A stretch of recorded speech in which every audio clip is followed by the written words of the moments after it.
Welcome to my new blog. আজকে 25 December, তাই জন্য সবাইকে মেরি ক্রিসমাস আমার তরফ থেকে।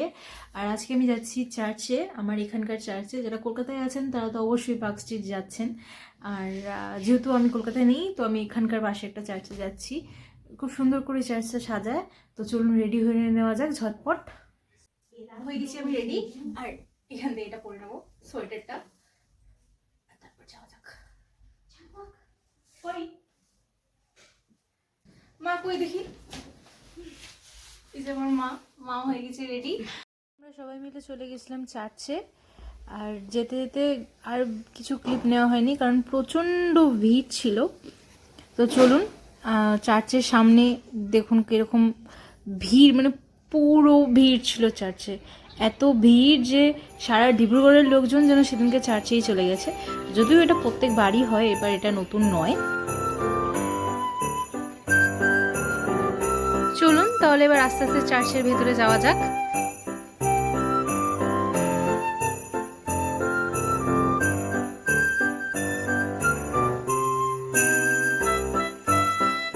এই যে এবার আস্তে আস্তে চার্চের ভেতরে ঢুকে আসলাম।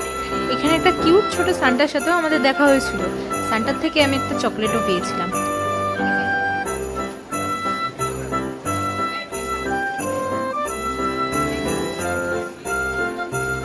আর এই হলো আমাদের ছোট্ট সান্টা, ছোট্ট সান্টা। সান্টা, তুমি Santa gift gift, thank you.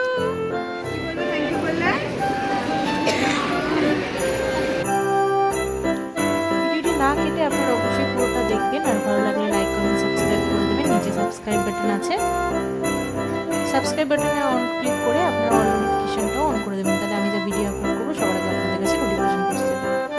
তারপর লাইন ধরে চার্চের ফাদারের কাছ থেকে আমরা আশীর্বাদ নিয়ে চার্চের যারা সিস্টার ছিলেন তাদেরকে মেরি ক্রিসমাস উইশ করে, তারাও আমাদের মেরি ক্রিসমাস উইশ করেছে।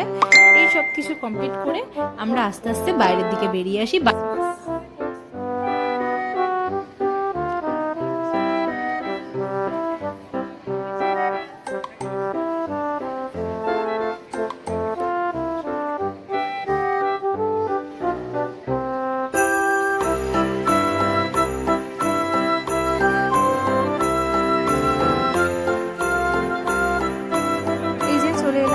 বাইরেটাও খুব সুন্দর করে সাজিয়েছে, সুন্দর করে লাইটিং করেছে, পুরো আলো ঝলমল করছিল।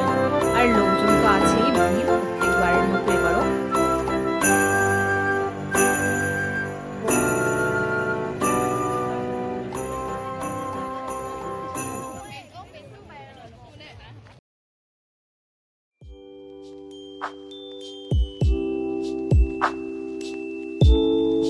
এই জায়গাটা প্রত্যেকবারই খুব সুন্দর করে সাজায়, জানি না কি বলে এটা, ঠিক ঝুলনের মতো করে সাজায়। দেখুন বাড়ি, পশু পাখি, মাঠ ঘাট, পাহাড় পর্বত, কত কিছু বানিয়েছে। দেখতে কিন্তু খুব সুন্দর লাগে, কিন্তু এটাই জানি না কি বলে। আমরা তো ঝুলনি বলি। তো আপনারা যদি কেউ জেনে থাকেন তাহলে আমাকে কমেন্টে অবশ্যই জানাবেন।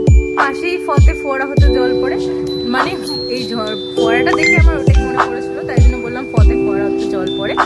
তো এইখানে সবাই ফটো শটো তুলছিল, আমরাও দুটো চারটে ফটো তুলে নিয়েছিলাম।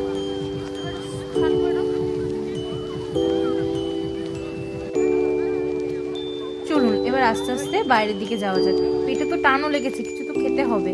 চলুন এবার আস্তে আস্তে বাইরে বেরিয়ে দেখা যাক কিছু খাওয়া যায় কিনা।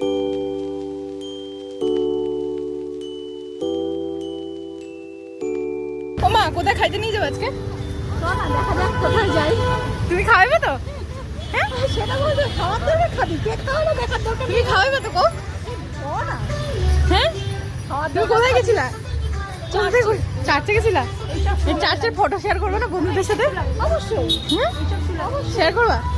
আর তুমি কোথায় নিয়ে গিয়ে কি খাওয়াবে? কো যাচ্ছি খেতে, দেখা যাক। দেখা যাক। হ্যাঁ খাওয়া পাওয়া নিয়ে কথা, কে খাওয়ালো এটা বড় কথা। এটাই তো বড় না। চলে এসেছি কাছাকাছি একটা রেস্টুরেন্টে, এসে খাওয়ারও অর্ডার দেওয়া হয়ে গেছে, খাওয়ারের অপেক্ষায় বসে আছি। আর তখন এই ভিডিওটা করা আপনাদের দেখিয়ে দিই যেখানে আমরা বসে আছি সেই জায়গাটা কীরকম। এটা আমাদের সামনেই একটা খুব ভালো রেস্টুরেন্ট, খুব রিজনেবল প্রাইসে খুব ভালো মানের খাবার পাওয়া যায়। তো মাও এখানে বসে আছে, খাবারের অপেক্ষায়। আর এই যে খাবার দিয়ে গেছে। কি খাচ্ছ? চাউমিন খাই। চাউমিন খেতে আসলাম, খা চাউমিনটা খা। তুই? ও খাচ্ছে ফ্রাইড রাইস। আজকে আমার তরফ থেকে সবাইকে তারপর আমরা বাড়ি চলে গেছিলাম খাওয়া দাওয়া কমপ্লিট করে। আজকের জন্য ব্লগটা এখানেই শেষ করলাম। আমি বাড়ি চলে এসেছি, এসে ফ্রেশ ট্রেশ হয়ে গেছি। আর বেশি বকবো না, বড় করবো না। আজকের জন্য এখানেই এটা শেষ করলাম। Good night, tata. ভালো লাগলে আপনার লাইক কমেন্ট সাবস্ক্রাইব করে দেবেন, আর যারা ফেসবুক থেকে দেখবেন তারা ফলো করে দেবেন। Thank you.